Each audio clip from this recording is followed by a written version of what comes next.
Welcome back to Navigating Abundant Retirement. I'm Carol Dewey, founder of Perpetual Wealth Financial, and as always, my goal is to help you navigate the financial seas so you can get on with living. Today's episode is one that comes directly from conversations I've had with widows over the years. Women who suddenly found themselves carrying financial responsibility they never expected to handle alone. And before we begin, I want to say this very clearly.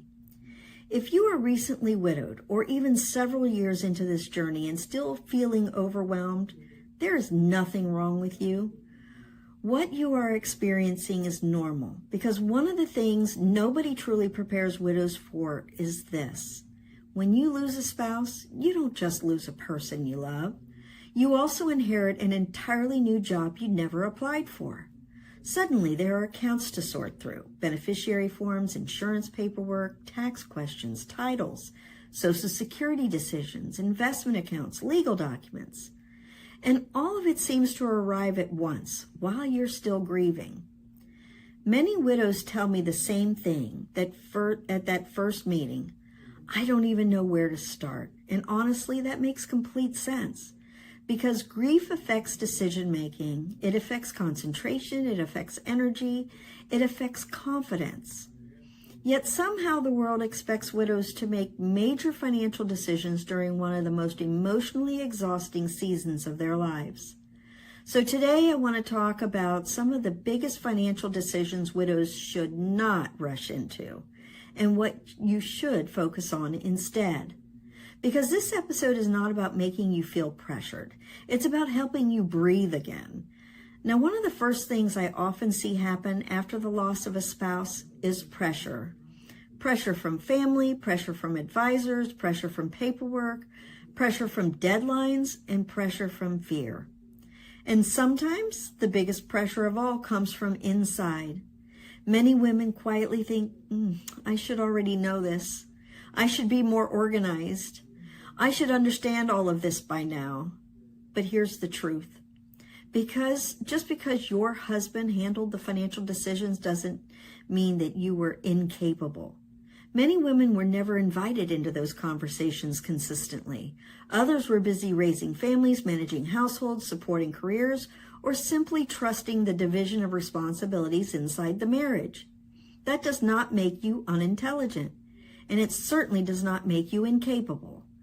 But when the responsibility suddenly shifts overnight, it can feel terrifying, especially because every decision suddenly feels permanent.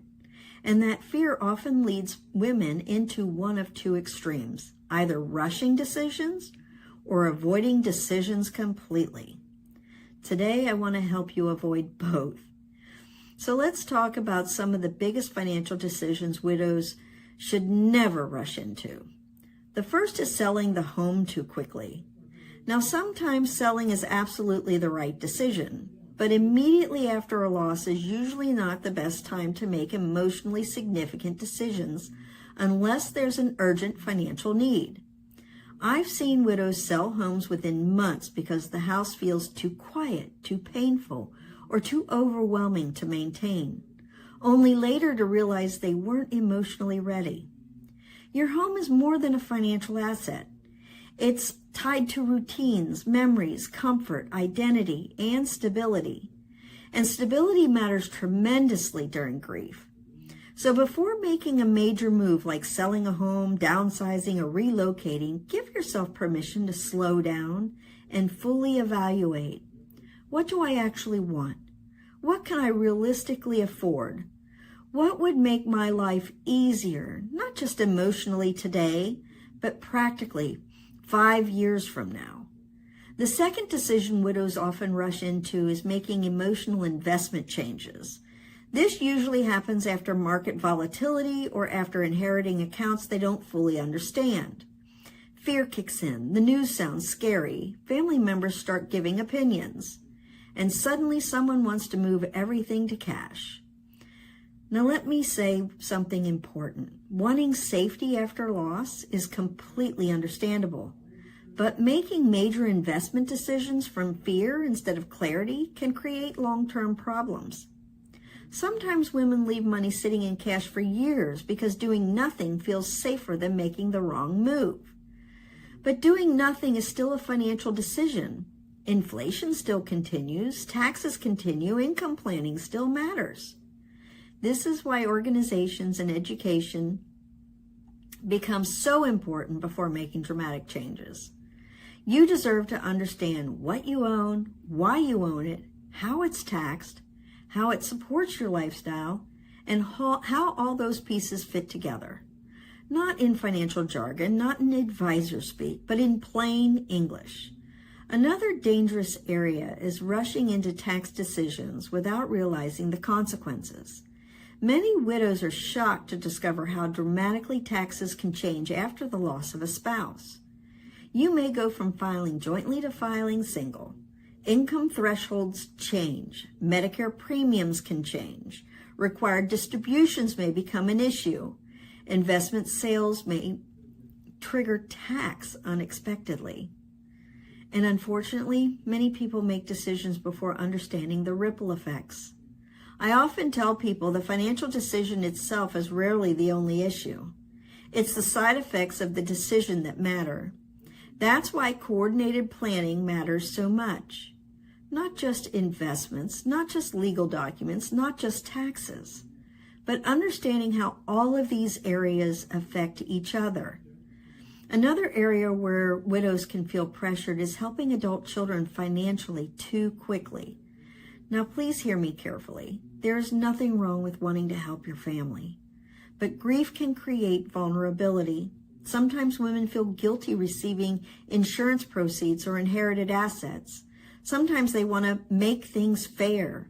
Sometimes family members unintentionally pressure them because everyone is grieving differently. This is why slowing down matters. You do not need to make major gifting decisions immediately. You do not need to solve everyone else's financial concerns while still trying to stabilize your own life. One of the healthiest things a widow can say is, I'm going to take some time before making any large financial decisions.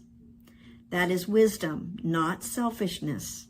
And finally, one of the most common mistakes I see is simply trying to figure everything out alone. Many widows isolate themselves because they're embarrassed, or because they think they should already understand things, or because they don't want to bother anyone. But financial isolation is dangerous, not because you aren't capable, but because grief creates exhaustion. Even very intelligent people struggle with cognitive overload during major life transitions.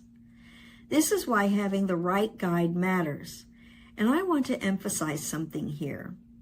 The right advisor for a widow is not necessarily the advisor who talks the fastest or has the fanciest charts or focuses immediately on products and performance. The right advisor is someone who creates emotional safety. Someone patient, someone willing to explain things clearly. Someone who allows you to move at your own pace. Someone who understands this is not just a financial transition, it's an identity transition. Because many widows are not just rebuilding finances, they're rebuilding confidence. Now, if all of this sounds overwhelming, I want to shift the conversation toward what you should focus on first. The first priority is organization, not perfection, not immediate action, organization. Simply gathering accounts, documents, beneficiaries, income sources, insurance information, legal paperwork, and understanding what exists. You do not need to solve everything at once. You simply need clarity. The second priority is understanding your income. Where is money coming from? Is it Social Security, pensions, investment accounts, required distributions, survivors' benefits? Before making major decisions, you need a clear understanding of cash flow and sustainability. The third priority is making legal and tax coordination that they are happening properly. That means reviewing wills, trusts, beneficiary designations, powers of attorney, healthcare directives, and tax implications. Again, not with panic, not with pressure, but with guidance. And perhaps most importantly, you need to give yourself permission to move slower than the world is telling you to move. Grief has its own timeline, and there is no prize for making fast financial decisions while emotionally overwhelmed. One of the most beautiful transformations I've witnessed over the years is watching widows go from, "I can't do this," to "I didn't realize how strong I actually was." I've seen women who were terrified to open the mail eventually become completely confident managing their financial lives. I've seen women who thought life was over begin traveling, volunteering, reconnecting with friends, spending more time with grandchildren, and creating lives they genuinely enjoy again. And no, that doesn't erase the loss, but it does mean there can still be life after grief. There can still be confidence, peace, purpose, joy, and freedom. And if you're listening today, feeling overwhelmed, please hear this. You do not need to become a financial expert overnight. You do not need to have every answer, and you do not need to carry all of this alone. You simply need a process, a plan, and people willing to walk beside you while you figure out the next step. Thank you for joining me for this episode of Navigating Abundant Retirement. If this episode encouraged you, please subscribe and share it with someone who may need to hear it. And again, remember, you do not have to navigate the financial seas alone. Until next time, take care and keep